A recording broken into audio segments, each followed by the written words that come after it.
The first session on the 13th of January 1965 at Columbia Studio A in New York would have Dylan and Wilson refrain from electric experimentation. Dylan would record solo with an acoustic guitar, harmonica, and a piano.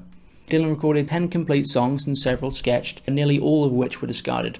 However, take one of Bob Dylan's 115th Dream would be used for the album. Writing about the first day, Rolling Stone journalist Will Hermes writes, "Some believe the idea was to cut demos for an all-electric LP, but Dylan was clearly feeling out the best approach for each song. His instincts were shark-like." The following day at Studio B, another session held between 2:30 and 6 would have Dylan backed by a full electric band including Bruce Langhorne, Paul Griffin and Bill Lee. His decision will be explained in the two-part documentary, No Direction Home, where he stated, "I thought I'd get more power with a small group backing me. It was electric, but that doesn't necessarily mean it was modernized because it's electric. Country music was electric too." The session would focus on 8 songs, all of which had been attempted the day previous. Dylan would prefer working with a live band to the overdubbing technique tried out in December. Langhorne would say that, for what it was amazingly intuitive and successful. Daniel Kramer, who would photograph the cover of Bring It All Back Home, would recall, "And most of the songs went down easy and needed only 3 or 4 takes. His method of working, the certainty of what he wanted, kept things moving." This session would produce mastered takes of Love Minus Zero No Limit, Subterranean Homesick Blues, Outlaw Blues, She Belongs to Me, and Bob Dylan's 115th Dream, all of which were selected for the final album.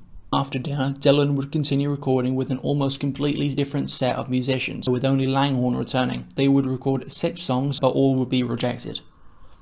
The last session would be held the following day, the 15th of January, at Studio A. Dylan kept with the musicians from the last session, apart from Paul Griffin, who was replaced by Frank Owens. Daniel Kramer would recall, "The musicians were enthusiastic. They conferred with one another to work out problems as they arose.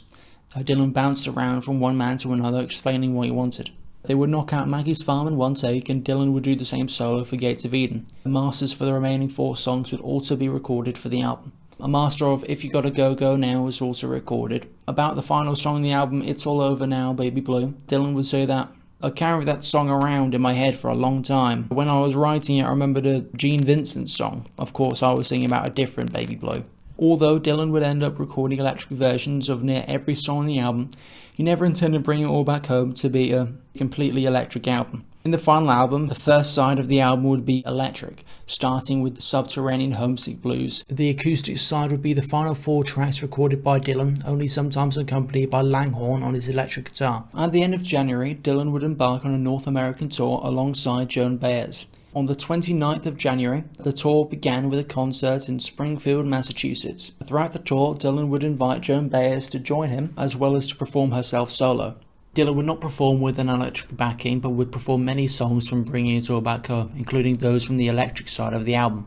The 22nd of March, Bringing It All Back Home was released. The North American tour would end on the 24th of April 1965.